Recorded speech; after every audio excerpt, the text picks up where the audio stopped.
What? Something on my face? I had nothing for Halloween. This is what I had to put together.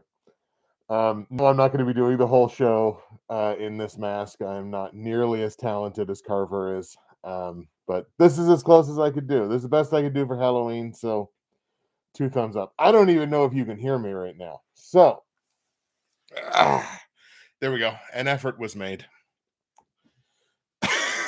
All right, welcome, folks, to the Week 9 NFL Picks live stream at 9 o'clock Eastern time in the morning.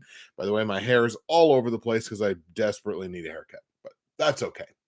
So yeah, it's an early show this week. I don't expect a ton of people in the live stream, if any, because I mean, look, if it's 9 a.m. on the East Coast, much less anybody else that's not on the East Coast, it's earlier than that. So I'm not going to focus too much on the number of people that are in the live stream today, because I know obviously that the scheduling is not the greatest. So we are going to go right ahead, wasting no time, and we're going to open up audio. We're going to skip that update yet again, as is tradition. We're going to kick on our recording. Excellent. That's picking up my audio there fairly decently. We're going to move this just a little bit closer to me. All right. All right. We got that going. We got this up. And what we'll do is we will go and we'll grab the link. We'll get that shared. And then we will be ready to roll with Week 9 picks. And Week 9, it's one of those weeks where there's only 13 games. So it is a short week. There's not a lot of room for error, which I got it right in the description there. It's not a lot of room for error this week. And we'll see what we can do on a short week. But these weeks really separate kind of the proverbial men from the boys when you're trying to pick games. If you can do well on weeks like this, then you're set yourself up for good stuff down the line. So we're going to go ahead and tweet that and go NFL Week 9 stream go. I'm just the best at Twitter. I'm just the single best person that has ever tweeted. All right. So we will go ahead and kick things off now in 5, 4, 3. What's happening, everybody? Justin, Bridgewater's finest on YouTube, Blockbuster_guy on Twitter, fueled as always by the incredible folks at Nerd Tees, and welcome to Week 9 of my weekly NFL football pick show for the 2022 NFL season. And we're coming off of a Week 8 that was, relatively successful. Unfortunately, we did give a little bit back once again on the totals, so we couldn't keep our totals momentum from the last couple of weeks. But so far, of course, I'm recording this on Monday. We have not played the Monday Night Football game yet. Obviously, Cincinnati is in Cleveland tonight to take on the Browns, and unfortunately, that will not be a part of the considerations for what we're going to be streaming and talking about today. But in Week 8, 10-4 straight up, back into double digits straight up for the first time in, I want to say, like 5 weeks. So that feels really good to get back to double digits, especially in a week that's not a full week. I've got the Cincinnati Bengals winning the game tonight, so that could get me to 11, which would be excellent. But hey, 10-4. I'm feeling pretty good about 10-4. 68, 53, and 1 on the season for just over 55.5%. Against the spread, going to be over 500 once again at 8-6 against the spread. That has me 3 games over 500 for the season at 62, 59, and 1. And I'm picking like pieces of that mask that I had on at the beginning of the live stream. I'm picking pieces of it off of my face because, God, I've had that thing for a long time. And then, like I mentioned, the totals, not exactly great. 5-9 so far last week. Even money now, 61 and 61 on the season. For the play tonight, I've got the Bengals covering -3.5, and I've got over 47 on the point total. So that's what we're looking for tonight to try to move those records up. Platinum, gold, silver, and bronze. Pretty strong week, with the exception of the gold pick, unfortunately, which was the one that was running hot. But the bronze pick and the silver pick, both 2-1 on those, and both of those picks now 15-9 overall on the season. In the bronze pick, Minnesota beat Arizona. Miami covered against the spread, but the Patriots and the Jets failed to go over the point total.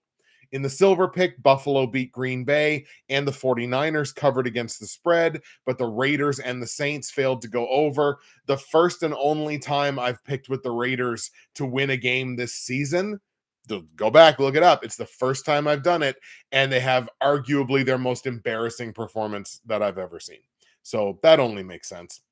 So the gold pick, only 1-2 last week, which evens that record at 12-12. The Cowboys beat the Bears, but the Giants failed to cover against the spread, and Baltimore and Tampa failed to stay under. So only went 1-2 on that one, but I did sweep the platinum pick from last week, which you always love, to move to 14-9-1 on the platinum pick so far this season. Philly beat Pittsburgh. Tennessee covered against the spread, and the Packers and the Bills stayed under the point total.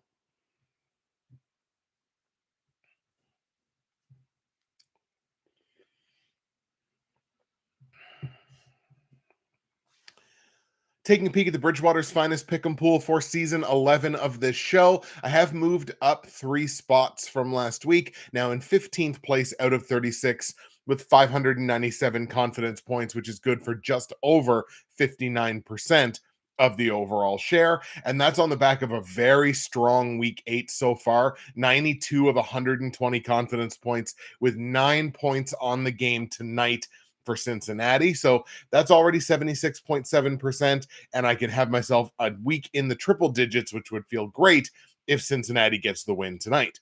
Shout out to our week 8 leader at this point. Can't call them a winner yet because obviously we have a game yet to play. But Return of the Crack having an excellent week at 11-3 straight up, 103 of 120 possible confidence points, 85.8% for week 8. They are leading the way right now for the week, and AIM 2022 remains the overall leader in that pool, 75, 46, and 1, 660 of 1,010 possible confidence points so far this year, 65.3%. So Return of the Crack leads, I think, only by like a single point right now. So the week is still wide open. I'll update that in the comments below after tonight. And AIM 2022 still leading the way. But shout out to Half Moon's picks as well. He's second place in this pool.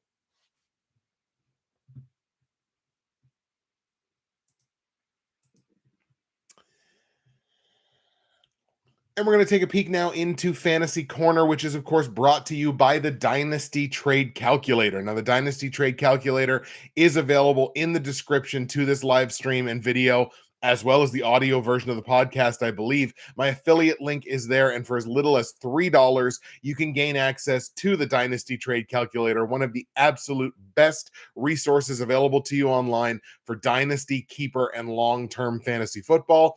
Trade evaluations, player rankings, podcasts. You got a lot of great experts on that site and a lot of folks who are going to help you improve your stock in your fantasy leagues, especially those that are dynasty and long term. And that's what I've dove into even more this year now with the startup in the Ante and Co pool. And I had myself a bomb of a week in fantasy. I at least partially credit that to the Dynasty Trade Calculator. So check out my affiliate link. For as little as $3, you can gain access to the DTC. So in the Professionals Dynasty, I picked up the win over Billy B. Now that was a projected loss. Actually, I'm going to say it's a projected win because, again, technically the week is not over yet. So it's a projected win against Billy that'll take me to a projected record of 2-6. But I would be on back-to-back wins if that did happen. I just made a very difficult trade in that league where I traded Davante Adams. It was good for the future of the franchise, to be perfectly honest, my fantasy franchise at the very least. So I did trade Davante Adams, and I wound up with one of my best weeks of the season.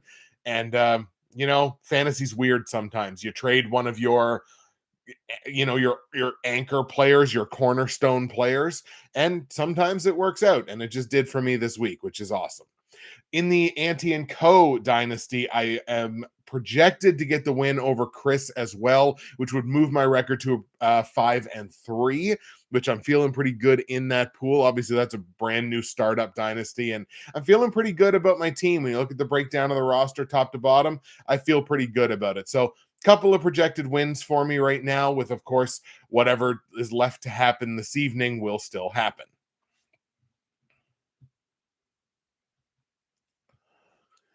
And I'll take this opportunity, of course, to remind you that if you go to the description of this live stream or the VOD or the audio version of the podcast, you're going to find all of my results from last week, all of my straight up against the spread and over under plays for week 9 in the NFL in 2022.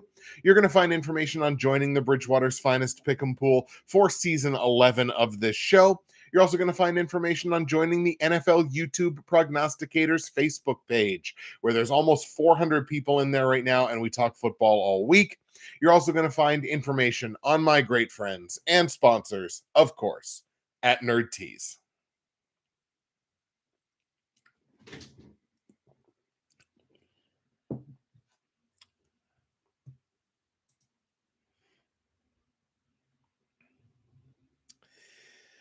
Andrew in the chat. Sounds like you survived Carver the Clown this week, then you missed Monday Night Football game. I survived. I'm going to take that as a win. Thanks for stopping in and checking out the stream, Andrew. Now, nerdtees.ca, as I mentioned, that is the place that you need to go. Nerd Tees and Coffee Bean at nerdtees.ca, and you need to go there for a bunch of incredible gift ideas for everyone on your list for this coming holiday. It's going to be here before you know it. Nerdtees.ca is where you need to go. And when you go there, you're going to want to use my promo code, which is BW Finest. That is going to save you 15% at checkout. You're also going to get free shipping in Canada on any order over $100, which is excellent value. You're also going to get a great value on the US dollar. There's a great conversion rate right now for my American viewers and listeners. So you want to make sure that you go there and check out a bunch of incredible stuff that you can find on nerdtees.ca, like today's blend, which is strawberry daiquiri tea. It's a little more caffeinated than some of the other ones because I got a long day ahead of me, folks. I'm going to need every little bit of this. So you go to nerdtees.ca, you use that promo code, which is BW Finest, you save your 15%, you get your free shipping, find yourself something to love, or find someone you love something to love. You can do it at nerdtees.ca.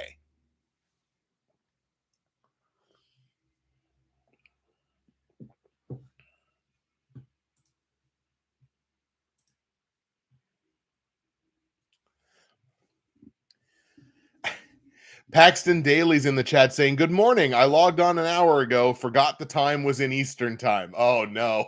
That's not great. That's not good at all. Sorry about that, Paxton. Yeah, I always try to configure the times in Eastern because I know most of the people that watch this show are on the East Coast, or it seems that most of the people that watch the show, certainly live, are like on the East Coast or close to it. So I always try to put it in Eastern time. Plus, I mean, with us operating on Atlantic, like it's just like ingrained in my brain to just like don't give a time in Atlantic time, because unless it's for something that's going on here, nobody's going to know what you're talking about. So the Eastern time zone is just kind of ingrained in my brain. So sorry about that, but I'm glad that you're here. All right, week 9 picks. We're going to grab the handy dandy journal. We're going to try to fish the pencil out of there. There we go. By the way, I hope the audio sounds fine. I'm this deep into the episode. I would hate to have to start over. So hopefully the audio sounds fine on your ends.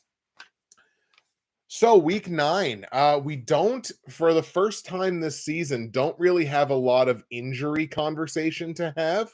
So that won't really be a part of what we're going to talk about this morning. There's a couple little ones that I want to make mention of, but not even ones that appear to be serious injuries. You know what I mean? So they'll be mentioned, but not something that I think is going to have a huge impact on who I think is going to win or lose the game. No, what we're really going to be focusing on today is, really it's kind of gut, and it's looking at these teams because like we've hit the halfway point of the season now. Week 9 is basically the halfway point of the year. So the teams that are contenders and the teams that are playoff contenders is the halfway point of the season. You got to start acting like it. And if you're not contenders, then forever hold your peace. But if you are, some of these teams haven't been acting like contenders at this point. And here's hoping that that begins. And that's kind of what we're going to lean into a little bit this week when we're going through the picks. Let's waste no more time. Let's get started with the ultimate trap scenario for the NFL in 2022. That is the Thursday night game, which is the Philadelphia Eagles in Houston to take on the Houston Texans. Now, the Eagles, obviously, still the NFL's only undefeated remaining team at 7-0. The Eagles are not just 7-0, they're also 5-2 against the spread. So not only are they beating teams, they're also beating Vegas, which obviously is a big it's a big accomplishment for a team to be that solid against the spread. And Philly has been a favorite in every single game this year. So they've been favorites every single time, and they've covered against the spread 5 times. So this Eagles team, obviously, if you didn't know by now, this Eagles team, they're kind of good. The Houston Texans, the worst team right now, rankings-wise, in the AFC. Second only, I think, to Detroit overall, because Houston does have that tie from the beginning of the year against Indianapolis, I think it was. So Houston's at 1-5-1. Detroit's at 1-6. So technically, I would put them behind them.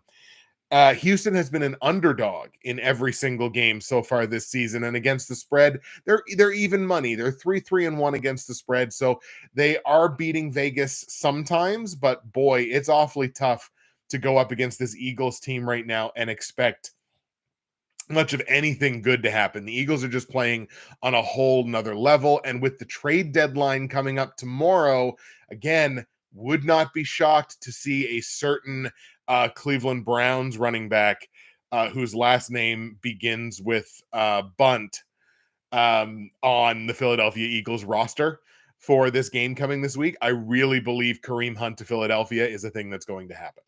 But that's also just me. The Eagles top 5 total or top 5 scoring offense, top 5 scoring defense. Houston, a bottom 5 scoring offense. Points have been very hard to come by for the Texans. Now, that may come a little bit easier this week because I know Jordan Davis is dealing with a high ankle sprain. He's having an MRI today, I believe. But if it's a high ankle sprain, he's going to be out for a few weeks. So that does weaken the Eagles' defensive interior. We may see quite a good game out of Dameon Pierce coming up this week, but I mean, they're going to need a lot more than that. And right now, that offense is the Dameon Pierce show. I mean, he's the single biggest offensive weapon on that whole team, but he can't beat the Philadelphia Eagles on his own. So he's not going to. We're definitely on the Eagles in this one. Let's take Philly on the road in Houston to get the win over the Texans. Now, against the spread, the Texans are 13-point dogs. 13-point dogs this week. And I'm going to lay those 13 points on Philadelphia. Houston can't score. Like, they cannot score. The defense has been all right. The scoring defense, anyway. It's been all right. But Houston can't score at the best of times. And they're going up against the top 5 scoring defense. So I have to lay the 13 points. It's almost a gift that it's under 2 touchdowns because that's another key number to not really have to go past. So I'm going to lay the 13 on the Eagles. I don't usually like to lay these big numbers, but I'm going to go ahead and lay those points. Total in the game set at 43 points. I have to go under because even though the Eagles offensively are exceptionally good, Houston's scoring defense is like average, maybe even a little better, a little worse than average. They're somewhere around league average, but what am I going to get offensively from the Texans? I don't know. I'm going to give Dameon Pierce 1 offensive touchdown. That's about the extent of what I'm going to be able to do here. So we're going to go under 43 points in Philadelphia, Houston. The Eagles can still blow them out and stay under this point total, which is what I think is going to happen. Let's go Philly 31, Houston 7. So I will give Houston, again, the 1 offensive touchdown, but this is the ultimate trap situation. So am I going to be shocked if Houston pulls a massive upset? Not really, because that's just the way the NFL has gone this year. Now, favorites are kind of starting to come around a little bit over the last couple of weeks, but like underdogs and under on the points tend to be what's hitting this year. Andrew in the chat says, I do agree with the Eagles. However, it could be trap game or 702 call coming on Thursday night because it's a short week. Absolutely. You're 100% right. Anything can happen in these primetime games. So Houston could absolutely win this game. Taking the points with the Texans is probably the smart play. I just see so many paths to the Eagles blowing them out. I can't personally do it. Let's go to Atlanta now. The Falcons are going to play host to the Los Angeles Chargers. Now, both of these teams come in with 4 wins on the season, but that's a tale of two cities. The Chargers, I don't think, are overly happy with only 4 wins through 8 weeks of the season. I think they're looking at themselves being like a Super Bowl contender, which is certainly what I thought the Chargers are, and right now they're not really looking like that. If you're Atlanta, you definitely take 4 wins through 8 weeks. Atlanta's got to be ecstatic that they have 4 wins to this point in the season. They're leading their division. There's no way that team should be leading their division, but they are, and it's one of the better stories of this early NFL season. The Chargers, who are the favorites coming into this game, have been favorites 6 times so far this year. They're even money against the spread at 3-3. In those situations, Chargers are also coming into this game fresh off of their bye week, which has to be a good sign for them. Now, for Atlanta's only been a favorite 1 time this year. They're a 3-point dog in this game at home. The Falcons are 6-1 against the spread as a dog. If they're taking points, they're 6-1 against the spread. Elite level play against Vegas this year.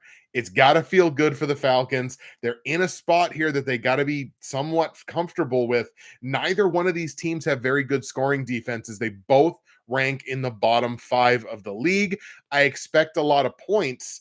I'm going to take the dog here. I'm going to take the Falcons as a home dog to win this game outright. I think Atlanta welcomes LA into their building, but leaves that game with a win. Falcons get the upset win at home against the Chargers. On the line, like I mentioned, the Chargers are 3-point favorites coming into this game. It's not that they don't deserve to be the favorites in this spot.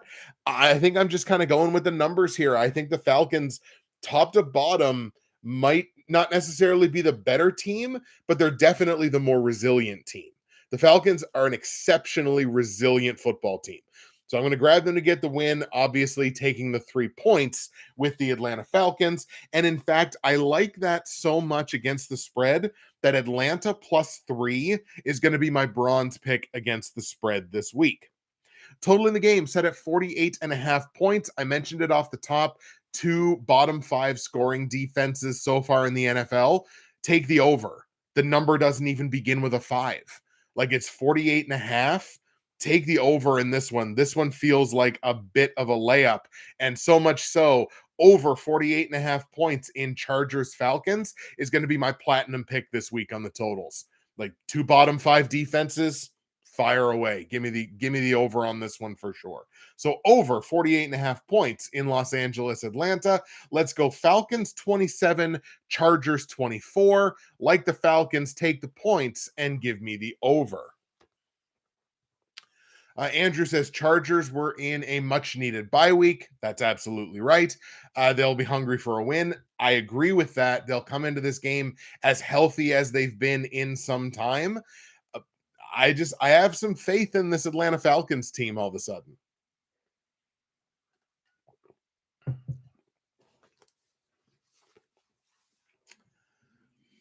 The Miami Dolphins will travel to Chicago to take on the Chicago Bears.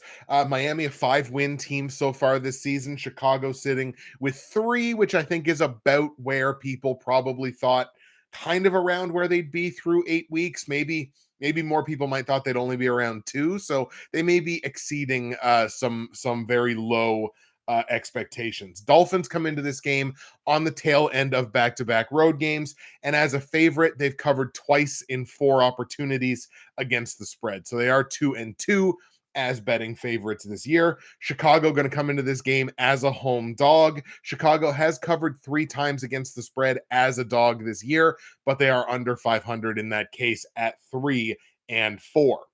Bears also boasting a bottom 10 scoring offense, even though these last couple of weeks, Justin Fields has looked like one of the best players on the football field.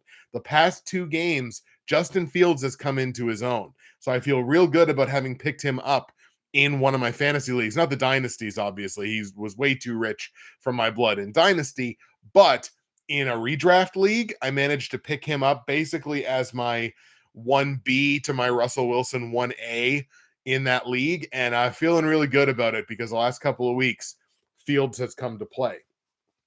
I think he comes to play in this one as well, but I'm going to take the Dolphins here on the road. I think they're the better football team, top to bottom. And as a 5-win team, the Dolphins are trying to establish themselves as a legitimate playoff threat. If that's the case, they can't afford to lose a non-conference game to a team the caliber of the Bears. So we're going to go ahead and grab the Miami Dolphins on the road in Chicago to get the win over the Bears. Now, on the line, the Bears are 4.5-point dogs here at home. I'm actually going to take the Dolphins to cover this number. It's under a touchdown. I really love what they're doing with their wide receivers. Tua's kind of coming into his own here as well after his return from his injuries. So I'm going to go ahead and lay the 4.5 points here on Miami. Total in the game set at 45.5. Kind of a coin flip because this is a really beatable number. I think I'm going to stick under on it because I think Chicago's defense and Miami's defense will do enough of a job to kind of mitigate the offensive opportunities that I think this stays under. We're going to go under 45.5 points in Miami, Chicago. And let's go 23-17 in favor of the Miami Dolphins. 23-17 Miami means Dolphins win, Dolphins cover, and give me the under. Andrew, yeah, Justin Fields has been coming around as a great player. I should know. I witnessed it last Monday night. Exactly. There you go. Oh, by the way, I missed this when I was talking about Philly and Houston. The Eagles are my silver pick straight up this week. So straight up silver picked Philadelphia Eagles over the Houston Texans. Apologies for missing that. See, we're flying through the episode this week. We're only 27.5 minutes into the live stream portion, and we're on to our 4th game already. So let's keep up the momentum. The Carolina Panthers on the road in Cincinnati to take on the Bengals. So obviously the Bengals will be coming into this game on the short week because they play tonight, a game that obviously I haven't taken into consideration with what I'm talking about here this week. But so we don't know what's going to happen with the Bengals to this point. What we can say about the Bengals right now, they're a 4-win football team, and they are 4-2 against the spread as a betting favorite. So they're a betting favorite tonight. That number will change. The win number might change, obviously, with what happens this evening. And you always do have to, be concerned when a team's coming in with a short week and less rest than normal. At the very least, they are at home. Carolina, 2 wins so far on the season. Got to wonder if they're regretting trading Christian McCaffrey, watching how much he's balling out for the San Francisco 49ers right now. It is unbelievable to watch him. Panthers coming into this game on the tail end of back-to-back road games. They've been betting dogs 5 times this year. They do have an above 500 record against the spread as an underdog at 3-2. So they have done some good things. I think the offense is kind of average. I think the defense is kind of average. And at the very least, I can say the scoring offense and scoring defense for the Cincinnati Bengals are above average. They're in the top 10 in the NFL in both of those categories to this point, pending whatever happens tonight. And I mean, if there's some huge injury that happens tonight, like if Joe Burrow has another knee injury or something, I'm obviously going to reserve the right to potentially change my pick in this. I do want to take a second to talk about the Panthers running back situation because I kind of went off on Twitter a little bit about this yesterday.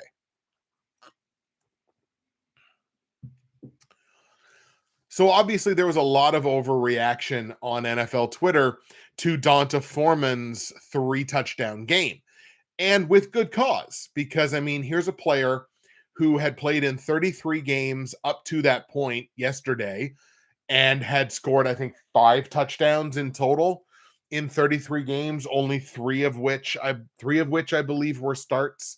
So he got the start. He had 100% opportunity share because Chuba Hubbard was injured and not playing, and he made the most of it. And yes, that's 2 straight weeks of him putting up massive numbers in a big performance. Here's where the overreaction culture of football fans and talking heads and media people and everything like that, this is where it really kind of leans on me.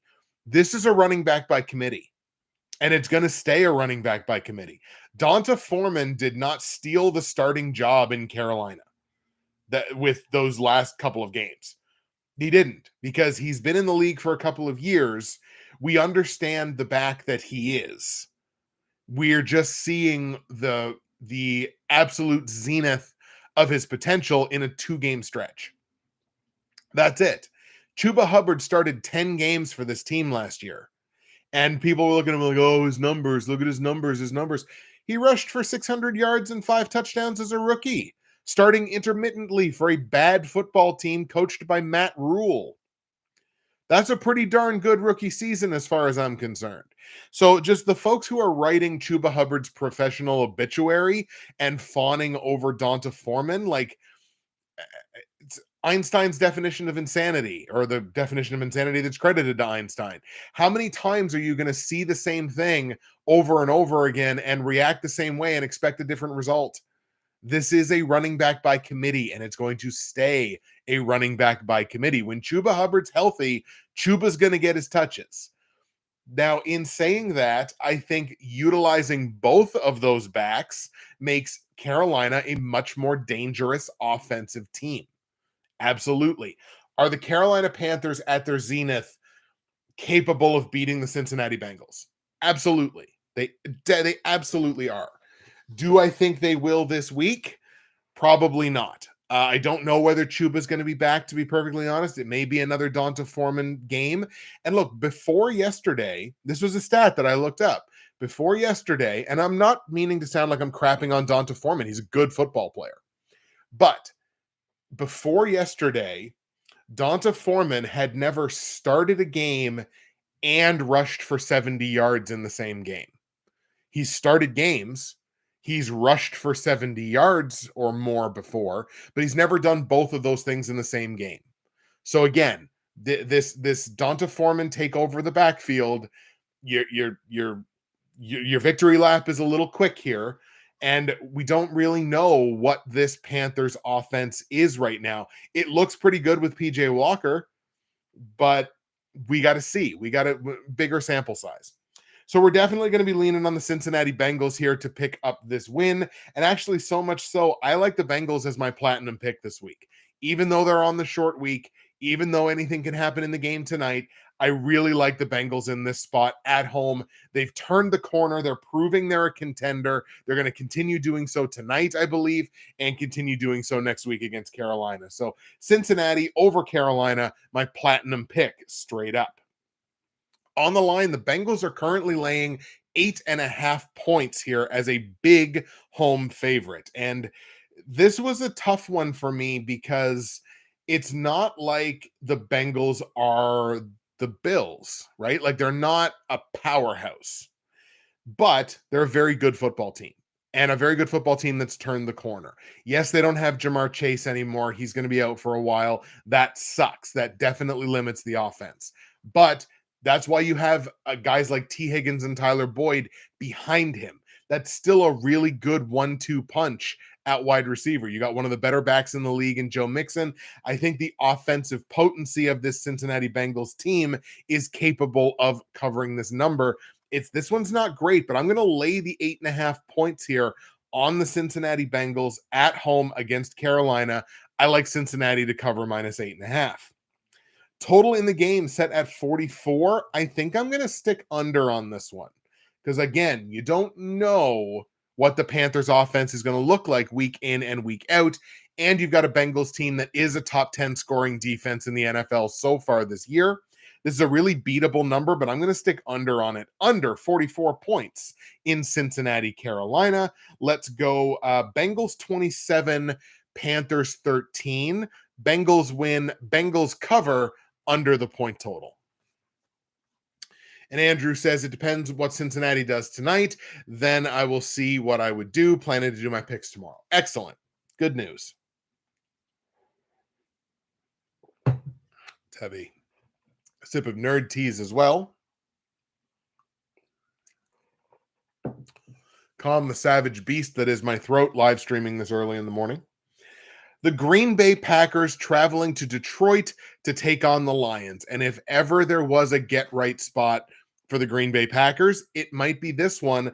Although they're going to come into this game on back to back road games. This will be their third straight game away from Lambeau Field.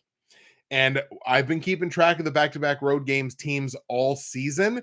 It ain't like it's been the last couple of years. I think they're 10 and 15 straight up. These are teams on the tail end of a back-to-back road game.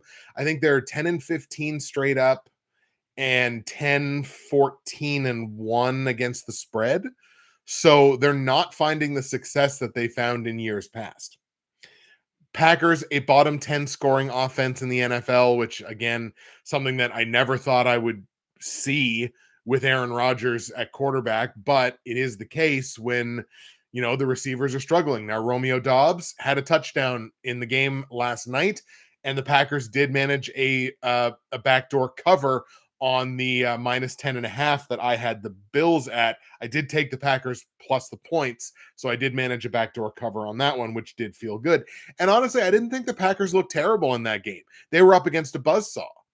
The buzzsaw got them early, but after the first couple of touchdowns for the Bills, that's a very even football game back and forth. So I think the Packers can actually take a lot of positives from that loss, even though they're on obviously a massive, massive skid, but I think the Packers can take pluses from that loss.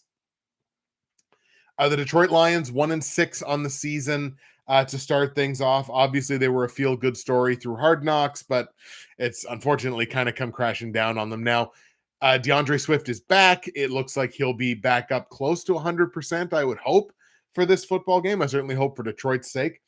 Detroit are home dogs in this matchup, and they are 2-3 against the spread, covering as underdogs this year. So they do at least have something to kind of hang the hat on. They're a top 10 scoring offense, but they're a bottom 5 scoring defense. Their defense has not been able to stop anybody this year. So it will be interesting to see what the Packers deploy against this team that obviously they know exceptionally well. They play twice a year, every single year. I'm on the Packers in this one. It feels like a get right spot for them. And Green Bay over Detroit straight up is going to be my bronze pick. The Green Bay Packers over the Detroit Lions, my bronze pick straight up. Now, against the spread, Detroit's taking plus 3.5 here as a home dog. This is a bad hedge, but I'm going to protect against the upset, and I'm going to go ahead and take the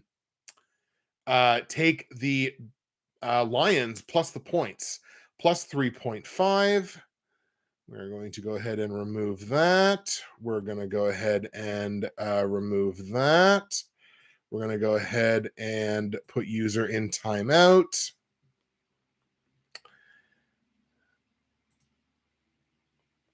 Sorry about that, folks. Having a little fun in the chat, apparently. One of the sexinfo.find bots or whatever the heck it was. So Packers win, but I am going to take the Lions plus 3.5 here against the spread. Again, bad hedge, but I'm going to go ahead and grab it. Total in the game set at 48.5 points. I think this stays under, even though you have the Lions a bad total scoring defense, really bad scoring defense. I think this still stays under because what is the upside of the Packers offensively right now? So we're going to stay under 48.5 points in Green Bay, Detroit. Let's take Packers 24, Detroit 23. Green Bay gets the win. Maybe it's a Mason Crosby field goal. Maybe it's a feel-good moment. That's entirely possible. But I like the Packers to win, but give me the points with the Lions and give me the under. All right, let's see if I can hide user in chat. That's what I want to do. Excellent. We're learning things all the time. All right, the Indianapolis Colts traveling to New England to take on the Patriots. Patriots got a big win last week, a win that I did not expect them to get. Like, I had the Jets in that game last week, and now you got the Indianapolis Colts coming into town. Only 3 wins on the season so far. Now, New England's a fairly heavy favorite in this game, and Indianapolis, at the very least, is 2-1 against the spread this year as a betting underdog. Patriots, 4 wins to this point in the season, probably right around where most people expected them to be. Up to this point, 2-1-1 against the spread as betting favorites, which they are in this one. And they're a betting favorite in large part due to the fact that, like, the Indianapolis Colts have just been almost nothing this year. Like, they have done almost nothing. They're a bottom 5 scoring offense. They're they're a top 10 scoring defense. So they can keep some points off the board. But that offense has got to figure it out. Like, they benched Matt Ryan. Sam Ellinger is apparently the quarterback for the rest of the season. Remains to be seen whether that was the smart move or not. We'll need more information on that for sure. But for a Colts team that everybody thought, and turns out they may have thought wrong. I may have thought wrong, because I felt the same way about the Colts heading into the year. I think I'm going to grab the Patriots here. Feels like maybe they turned a little bit of a corner. That win, obviously, against the Jets last week is going to feel real good for them. It's going to be a momentum builder, division game. Belichick's got second place all to himself now in all-time wins. Maybe the Patriots start getting on a little bit of a run here and maybe making some noise in the AFC wildcard picture. Let's go ahead and grab the Patriots here at home to get the win over the Indianapolis Colts. On the line, the Patriots are laying 6 points. That 6 points is too many. Like, for a team that might just be turning it around now, like, this would not be 6 points against almost any other team in the league.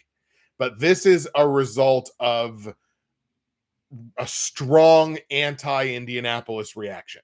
That's why the Patriots are 6-point favorites in this game. So take the points with the Indianapolis Colts, because from a scoring perspective, they are the slightly better defense.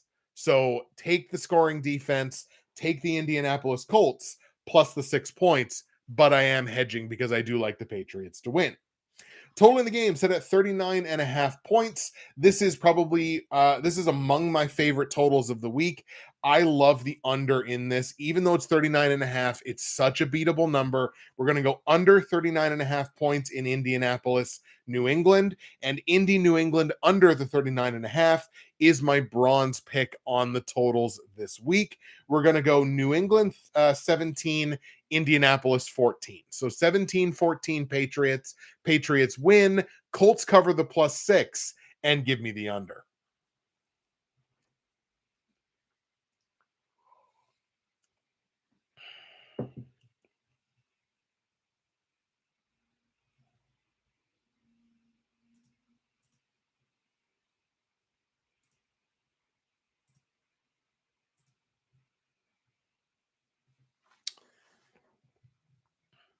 Andrew's got a couple things in the chat here. If Green Bay loses to Detroit, Green Bay has to pack it in. I tend to agree. Andrew, Patriots won, but they won with special teams in the defense. If they keep doing that, they might win too many games. If Mac keeps making bad decisions, it's Zappy time again. Right? I think all that's fair. Absolutely. I'd like to see Mac turn things around, because again, we talked about it last week. Like, Mac Jones is the starting quarterback here. I mean, he's the franchise quarterback for this team. So anything the Patriots do, I think, has got to be on the back of Mac Jones.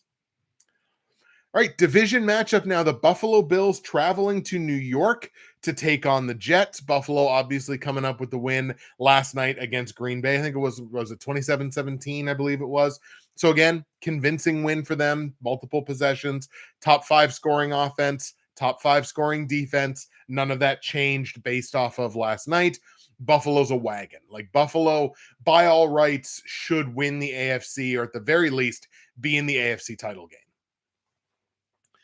New York Jets dropped that game, like we just mentioned, to the New England Patriots last week. This is still a 5-win football team up to this point, which people obviously have to be ecstatic over, especially if you're a Jets fan. And they're also 4-3 against the spread as a betting underdog, which is what they are in this game. And they're a betting underdog massively. I believe it's the second biggest line of the week. There's Philly Houston that's minus 13. And in this game, Buffalo's laying 12 and a half points on the road in New York against the Jets. And quite frankly, that does not make sense to me. I don't know how you can lay this many points. Yes, the Bills are a wagon. They're a great team. But on the road against a division opponent, it's just way too many points to lay. I'm going to go ahead and take the 12 and a half points here with the New York Jets. Certainly playing better football than I think anybody expected them to at this point. Yes, they're starting to get riddled with injuries, but James Robinson having some more time now in that offense, I think has to bode fairly well for them. I think the Jets cover this number. So give me the 12 and a half on the New York Jets. So much so, actually, the Jets plus 12 and a half. That's going to be my platinum pick against the spread this week. Like, that's just way too many points in a division game. Just can't lay it. 47 and a half is the total that we have in this one. I think I got to stick under on it because, again, these are two fairly decent defenses, and the Jets offensively can kind of go like this, kind of go up and down. So it's tough to say exactly which Jets offense will show up. It's a relatively beatable number at 47 and a half, but I'm going to go ahead and take the under on it anyway. Under 47 and a half in Buffalo, New York. Let's go Bills 24, Jets 17. Bills get the win, Jets cover against the spread, and give me the under on the points. I keep checking the live chat now because I'm half expecting one of these bots to show back up, but so far we look like we're okay. The Minnesota Vikings traveling to Washington to take on the Commanders. Vikings, a 6-win football team to this point in the season. A massive start for the Minnesota Vikings. They are a betting favorite in this one, in which games they are 3-3 against the spread. So they're covering about 50% of the time as betting favorites. They also have a top 10 scoring offense in the NFL so far this year. So they're definitely getting it done, putting the points on the board. Washington, 4 wins to this point in the year, has to feel fairly good for that franchise. Now, they are only 2-3 against the spread as a betting underdog, which is what they are in this matchup. They also have a bottom 10 scoring offense. So points have been a little harder to come by for Washington this season, although I do feel that their offense has more upside with Taylor Heineke at quarterback than it does with, our good friend Carson. Paxton, getting bots means you've made it to the big time. Hopefully that's what that means. All right. So Minnesota and Washington. Look, the Vikings are the far and away better football team, just top to bottom. The Commanders have good pieces. They have good pieces. They have good pieces on offense. They got some good pieces on defense. They just seem to struggle to put it all together. Or seem to put it together on a consistent basis is what I should say. We have seen them put it together. They put it together against Green Bay, but on a consistent basis, not so much. And the Vikings are showing this season that they've got some consistency in their blood. They're playing excellent football. I like the Minnesota Vikings in this spot. So give me the Vikings on the road in Washington to get the win over the Commanders. As a matter of fact, Minnesota over Washington is my gold pick this week. Minnesota beating the Washington Commanders in Washington, my gold pick straight up. Now on the line, Washington is taking 3 points here as a home dog. I like Minnesota to win. It's a relatively small price to pay. I'm going to lay the -3 on the Vikings. And I like that so much that Minnesota -3 is also my gold pick against the spread. So Minnesota straight up, my gold pick straight up. Minnesota -3 against the spread, my gold pick against the spread. Total in this game set at 44 and a half points. I like the over in this one. I think Minnesota's offense winds up dictating the pace in this one. So I'm going to go over 44 and a half points in Minnesota, Washington. Let's go Vikings 28, Commanders 20. Minnesota wins, Minnesota covers. Give me the over on the points. Let's see. Jets could be an upset. The Bills, the AFC East, the toughest division in the NFL. Very interesting. I mean, with the emergence of the Jets and I mean the Patriots still around doing their thing, like I think you can make an argument that all four teams in that division are good. So you might be right. That might be the toughest division in football. Let's see, Andrew. Washington have bigger problems with Dan Snyder. Yeah, I mean, so much has already been said about the Dan Snyder thing. I don't feel like I have anything uh, uh, incisive to add to that conversation. I think he shouldn't be in the position that he's in. That's my scathing commentary on the Dan Snyder situation. Let's see. 5 games left to talk about here. Let's start with the Raiders in Jacksonville taking on the Jags. Now, obviously, the Jags having to travel home from London, losing that game to Denver, who are off this week. The Raiders, I tweeted it earlier. I've picked the Raiders one time this year, and it was their most embarrassing loss of the season. Do I fade them the rest of the year? Kind of feels like I should be fading them the rest of the year. The Raiders continue to do themselves no favors in my eyes, which is really what matters. The Raiders are going to come into this on the tail end of back-to-back road games. At the very least, Jacksonville does get to go home after that travel to the UK. Raiders have only won 2 games this year, and as betting favorites, which they are in this game, very marginally, which is really interesting against the spread. As betting favorites, they're 2-3 against the spread. So they have covered a couple, but it's less than 50% of the time. The Jags are also a 2-win team, and as underdogs, the Jags are 2-3 against the spread. So these two teams are relatively similar. Where the difference, I think, really lies here is I don't trust the Raiders' defense, whereas I do kind of trust the Jags. Kind of, a little bit. I think the Jags can make a defensive play when they need to. I have no such faith in the Raiders. I really, really don't. And I think a defensive play towards the end of the game might be what is called for in this game. So I'm going to go with the team that I think could make that play, and that's the Jacksonville Jaguars. I like the upset here. I'm going to grab the Jags at home. Obviously, a very, very marginal upset, but I'm going to grab the Jags at home as what I think is the better football team. Jags straight up beat the Raiders in Jacksonville. Now, on the line, the Jags are taking 1.5 here as a home dog. So it's really interesting because that tells me that Vegas thinks the Raiders are about 4.5 points better than Jacksonville because they'll get that home bump of, a field goal or whatever it winds up being. Jags will get that home bump and they're still 1.5 dogs. I don't know what games Vegas is looking at. I think they're looking at they have Derek Carr and Devontae Adams. Of course they're better. Are we sure about that? Because I think Devontae caught 1 pass last week or something like that. It was not a good game for him. I know he was kind of battling the flu, but Carr was all over the place with the football. All over the place with the ball. So I don't know what other people are watching when they talk positively about the Raiders. I guess that's where I'm landing on this. I don't know what games they're watching. So obviously, since I'm taking Jacksonville to win, give me the plus 1.5 on the Jags against the spread. Total in the game set at 46. I have to believe this goes over. You got a bottom 10 scoring defense involved in this game.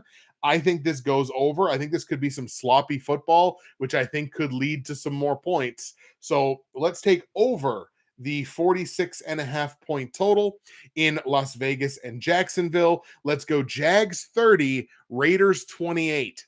Right down to the wire, high scoring game. I think Jacksonville gets the job done in the end. Give me the Jags in the upset.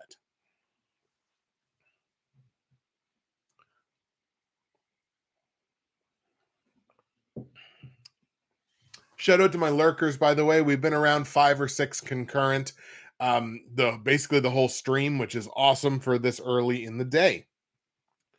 Division matchup here taking place in Arizona next. The Seattle Seahawks are in Arizona taking on the Cards. Now, the Seahawks, a 5-win team to this point, which nobody expected. Everybody expected the Seahawks to kind of collapse this year, and instead, they've found a little bit of an identity. Geno Smith is slinging the rock. The emergence of Kenneth Walker at running back. This Seattle team is not to be messed with. Like, this is a actually pretty decent football team, especially on the offensive side. They're a top 5 scoring offense in the NFL right now. Yes, they're a bottom 10 scoring defense. So they are a bit of a glass cannon, but that offense is capable of keeping up with anybody. And that was definitely not expected heading into this season.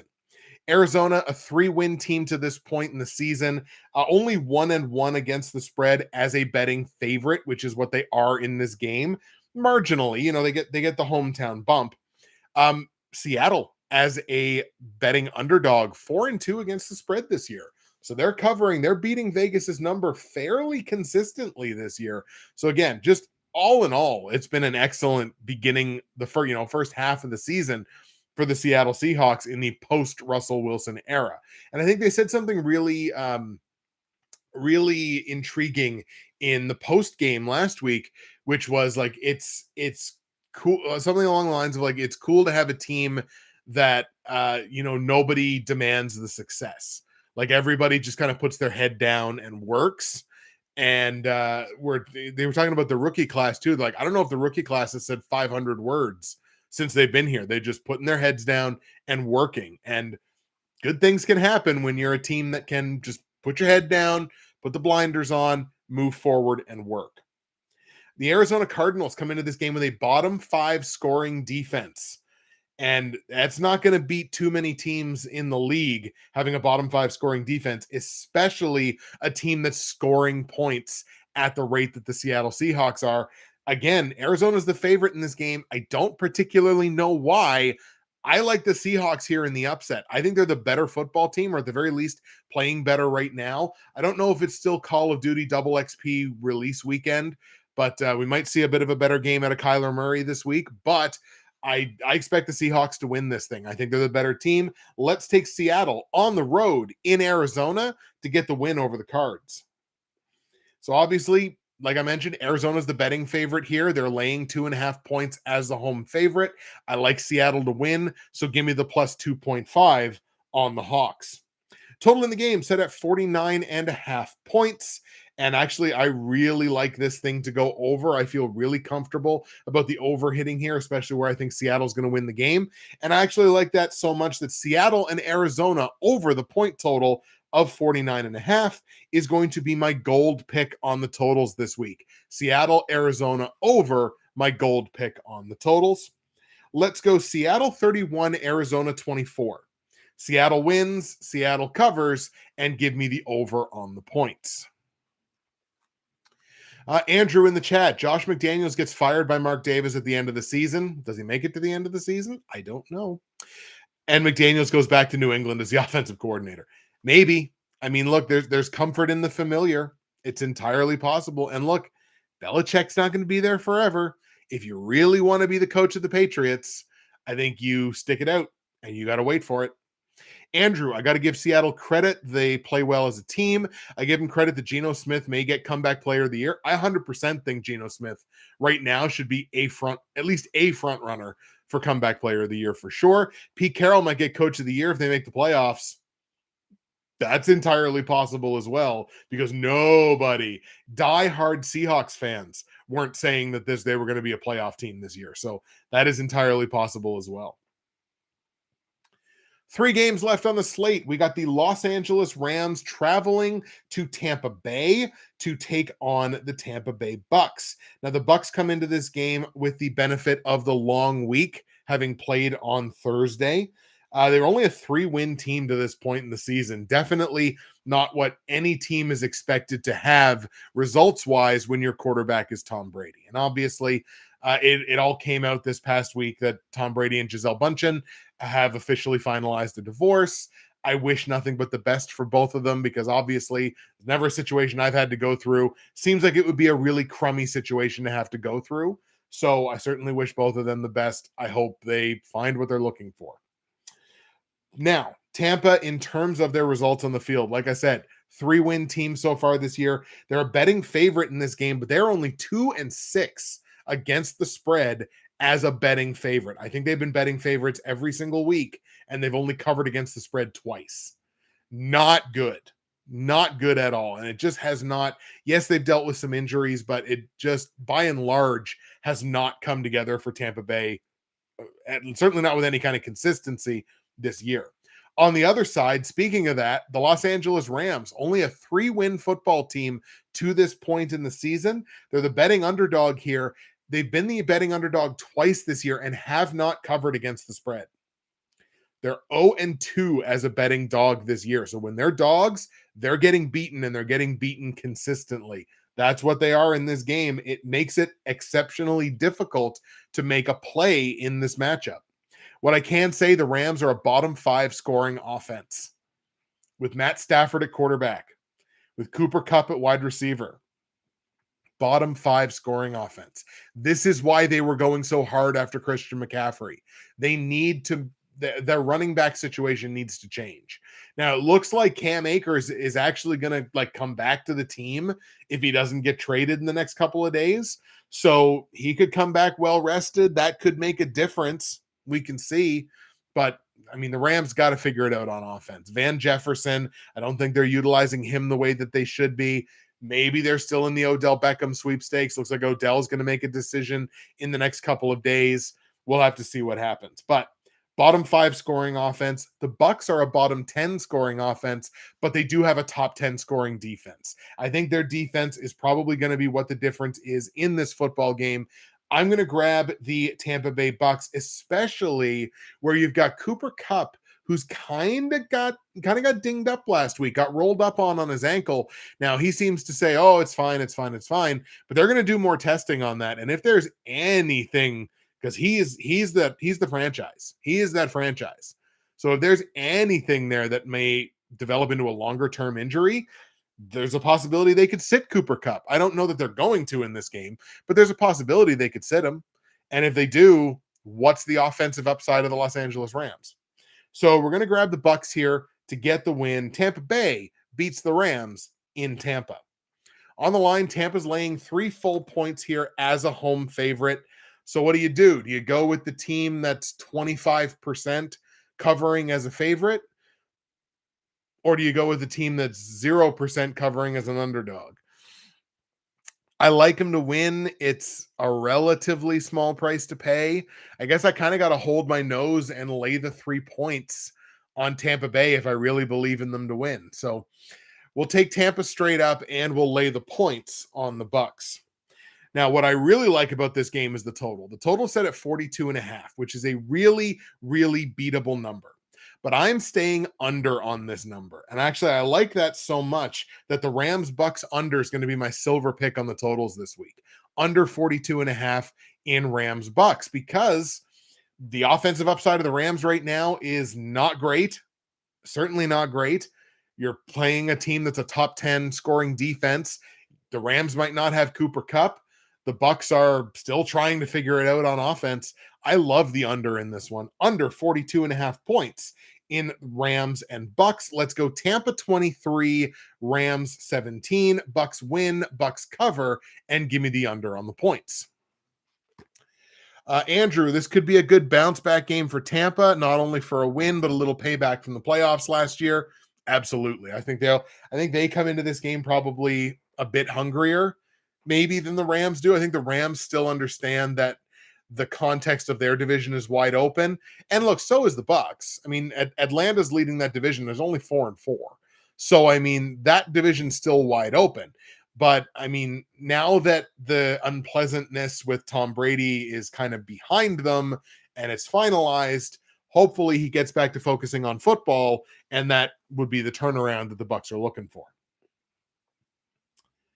All right, 2 games left on the slate. The Tennessee Titans in Kansas City to take on the Chiefs. And this is one of the more interesting games of this week. Both of these teams come into this game with 5 wins on the season.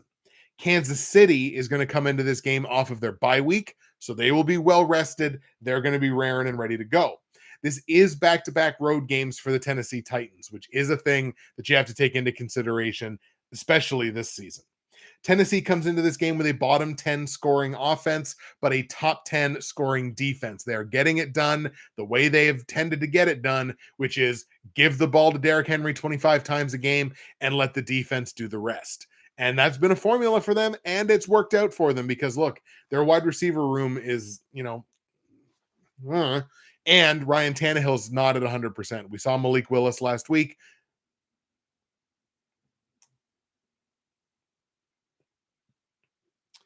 Tennessee is going to come into this game as a heavy betting underdog. They're actually taking double digits worth of points in this game. And as betting underdogs, Tennessee is 2-1 against the spread this year. As betting favorites, Kansas City is under 500, only 2-3, despite having that top 5 scoring offense and a bottom 10 scoring defense. So a lot of points tend to happen in Kansas City Chiefs games. I'm going to go ahead and take the Chiefs to win this game. Like, look, they're still one of the classes of the AFC. But this is going to be an exceptionally interesting football game to watch because the Chiefs better hope and pray that run defense is on point. Because if it's not, it's Derrick Henry time. And it's going to be Derrick Henry time early and often in that football game. And if the run defense is not up to par, Derrick Henry's going to eat them alive, and the Tennessee Titans could win this game. I'm going to protect against that by hedging my bets. I'm taking the points with Tennessee. Tennessee plus 10.5 in this game against Kansas City. I don't have a problem with the Chiefs being double-digit favorites. Just as a general idea, general rule of thumb. I don't mind them being double-digit favorites, but not in this matchup.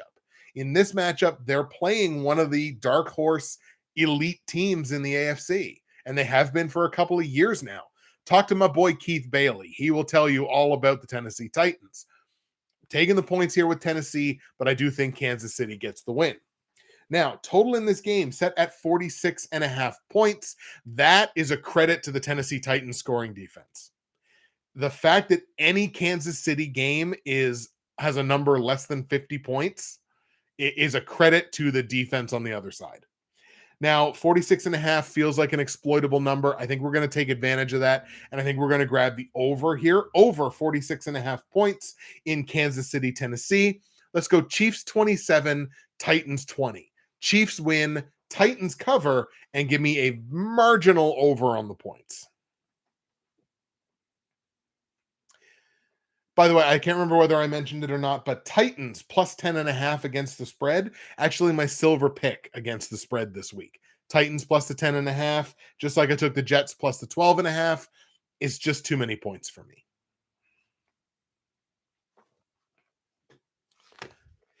And our last game of the week sees the Baltimore Ravens traveling to New Orleans to take on the Saints. Ravens are a 5-win team to this point in the season. They also have the benefit of the long week here, so they got some extra rest after having played in a winning effort on Thursday night. Baltimore, a top 5 scoring offense in the NFL so far this season, but this is the tail end of back-to-back road games for them. So that will obviously be a bit of a strain on their ceiling, on their upside in this game. The New Orleans Saints, a 3-win football team to this point in the year, a top 10 scoring offense, but a bottom 10 scoring defense. So a little bit of a glass cannon situation going on there in New Orleans. Now, for the Ravens, they're only 2-4 against the spread as betting favorites, which is what they are in this game. And New Orleans only 2-3 as a betting underdog. So not really much of an edge either way kind of in this. Now, where I am going to give the edge is that Ravens offense, man. It doesn't matter how they do it. They can score points. And obviously it begins at the quarterback, certainly doesn't end at the quarterback. They got some weapons on that team. I think top to bottom, they're the better football team. I think we see a lot of points in this game. I'm going to take the Ravens to get the win here. Let's take Baltimore on the road in New Orleans to get the win over the Saints. On the line, Saints are taking 3 points here as the home dog. Like I mentioned, I like Baltimore to win. It's a relatively small price to pay. I'm going to go ahead and lay the 3 points here on the road Ravens. Again, credit to that scoring offense. Total in the game set at 48.5 points. And I like the over in this one. I don't think this game has a hope in hell of not getting into the 50s. So we're going to go over 48.5 points in Baltimore, New Orleans. Let's go Baltimore 28, New Orleans 24. I think this is a competitive football game. I just like the Ravens to win. I'll take the Ravens to cover and definitely give me the over. And the only reason this over is not in my platinum, gold, silver, and bronze is because I try not to put the Monday game in there for situations like this, where I might have to stream before the week is over. I want you to know how my top picks did week in and week out, no matter what. So I try to avoid putting those picks in my top picks. Honestly, if this was not the Monday game, this over would be in there and it would be pretty high on the list. So there you have them, folks. Those are my picks for week 9 in the NFL. I think we did very well. We're only at an hour 10 for the live stream, so I'm going to be getting out of here nice and early. Let's go over the platinum, gold, silver, and bronze picks here with you one more time. My top picks for week 9. Straight up, my platinum pick, the Cincinnati Bengals over the Carolina Panthers. My gold pick, the Minnesota Vikings over the Washington Commanders. My silver pick, the Philadelphia Eagles over the Houston Texans. And my bronze pick, the Green Bay Packers, out of necessity, over the Detroit Lions. Against the spread, my platinum, gold, silver, and bronze picks. My platinum pick is the Jets plus the 12.5 points. Too many points for me in a division game. The gold pick, the Minnesota Vikings -3. My silver pick, the Tennessee Titans plus 10.5. Once again, too many points on a defense that is as good as theirs is. And my bronze pick, the Atlanta Falcons +3. And on my totals, my platinum pick, the Chargers and Falcons going over the point total, which is 48.5. My gold pick, Seattle and Arizona going over 49.5 points. My silver pick, the Rams and the Bucks staying under 42.5. And my bronze pick, the Colts and the Patriots staying under 39.5 points.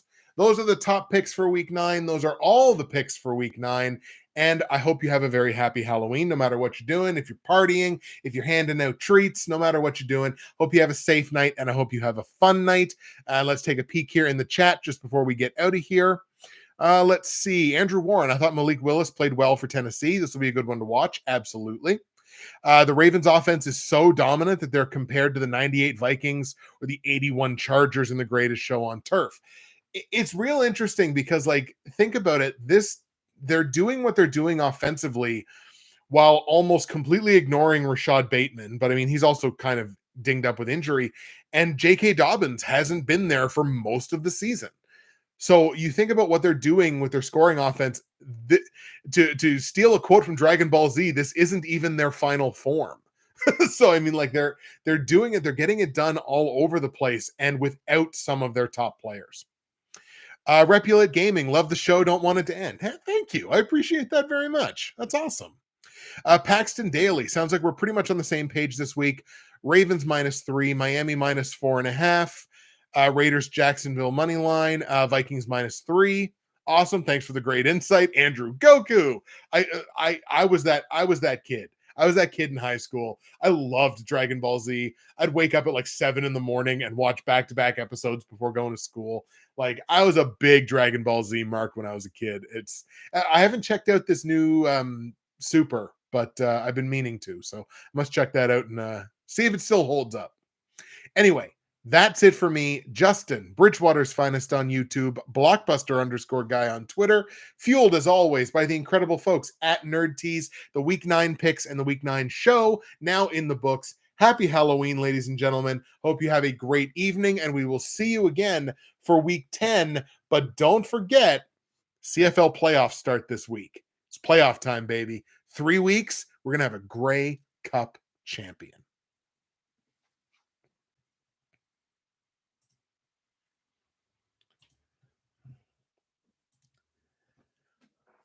All right. So the audio recording portion is now done. And now we're just gonna chill for a few minutes like we normally do. Our little end of stream powwow. So Paxton, I see, seemed like we're on the same page with a number of our picks. Andrew didn't seem like you disagreed too much in there anywhere, but I am curious with the picks that I gave you. What do you think? What picks do you love? What picks do you absolutely hate? What do you vehemently disagree with? Is there anything I said that kind of was like, oh my God, I can't believe he said that? Anything like that? Let me know. Give me some feedback on the show this week. What do you like? What do you not like? Also, did you bring your breakfasts? I guess I didn't mention right off the top of the stream. This was supposed to be like this was my breakfast. It's just a cup of tea. Whatever you had for breakfast, I hope you enjoyed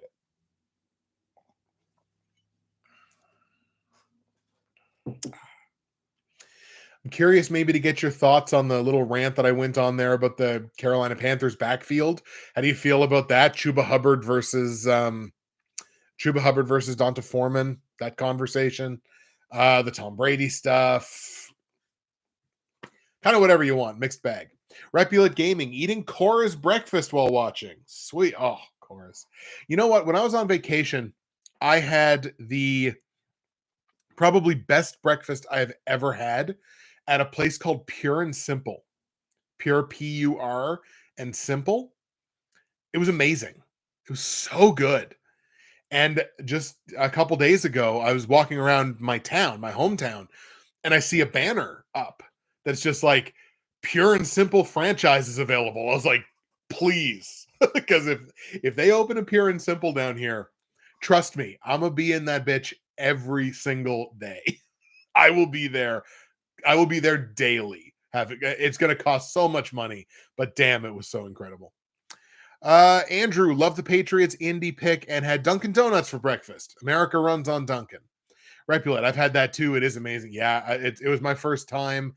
A friend of mine took me there. She's had it a few times. She loved it. And I was just like, oh my God, the sandwich is incredible. What was the name of it? Oh, darn it. I can't remember what the name of it was. Crap. All right. This is how we're gonna end the stream. I got to look up the name of that sandwich because it was incredible. Martin, look, Martin, continuing your streak. I think you've been at every stream. Sure, it's the end of it, but you made it. That's what matters. So I think that continues your Goldberg like streak of being at every stream. Okay, Pure and Simple. All right, new menu, Pure and Simple restaurant. Let's see. It was definitely a breakfast item. Show me the breakfast menu. It was a handheld. It was the Simon Says, which is a bacon, ham, and sausage mix omelet, a 3-cheese blend, lettuce, tomato, red onion, a fine herb mayonnaise served on a brioche bun. And I swear to God, this thing was the best breakfast sandwich that I have ever eaten. It was incredible. And their potatoes were like the best potatoes I've ever eaten. This has just turned into a food stream. Like we're just talking about food now. It's fine. But yeah, man, Pure and Simple. Oh God, I hope they open up down here. I can't wait. Andrew says that's true. Repulate, I'll note that down. Next time I'm there, I'll try it out. Absolutely. Yeah, it was incredible. Martin, I didn't catch the start time, but being on the West Coast, can't catch the beginning. I work today and it's 7:17 a.m. now. That's just it's unfair to my folks on the West Coast, but unfortunately the schedule kind of necessitated it this week. So if we can take anything away from today's stream, it's Pure and Simple is amazing. The Carolina Panthers is still a running back by committee. And have a happy Halloween. And Andrew loves breakfast. Those are the 4 things. Those are the 4 takeaways from today's stream. Pure and Simple, Panthers running back by committee. Andrew loves breakfast. That should be on a t-shirt. Andrew, you should just print up a t-shirt. I swear, I will mark so hard for this. Buy yourself a t-shirt that just says Andrew loves breakfast. If you do that, I will buy 10 of them. Like, just please keep that in mind. Just Andrew loves breakfast. I don't know why that's so funny to me, but I'm unhappy the Bills couldn't cover my spread. Yeah, so it's interesting because by the time kickoff happened, the Bills were only favored by 7.5. So they did actually cover that number, but the Packers managed to backdoor cover the plus 10.5. So I was happy about that because I took the Packers to cover because I'm a stinky homer. But so I was happy about that result, but I can see why other people weren't. You used to substitute teach me. I now handicap and bet sports for a living. Crazy how it's come full circle. Glad I found your YouTube. Really? Repulate Gaming. I feel like I should know who you are. I feel like I should know immediately exactly who you are. Like don't dox yourself in the chat. Like so please don't put your name in there. But shoot me a DM on Twitter. Follow me if you need to, but follow me on Twitter and shoot me a DM and let me know who you are because I feel like I should know, but I don't want you to dox yourself in public. So please don't do that. This is my YouTube channel from when I was younger. Cool. Very cool. Costume made store near my work. I'll look down there today and see what they have. That would be fantastic. All right, folks. That is going to end the stream for week 9. The picks are in. Again, happy Halloween. Have a very safe night tonight. Have fun. Have some drinks. Just have a great time. That's it for me. We will see you again for week 10. I'll try to finalize the week 10 schedule a little bit more ahead of time because, I mean, I didn't know when I was going to do this stream until literally like 9 o'clock last night. So that wasn't exactly a lot of notice for people, but try to finalize it a little bit quicker for week 10. Again, CFL coming up. Happy Halloween, everybody. Thank you, Martin, for showing up right at the tail end there. We will see you folks again next week.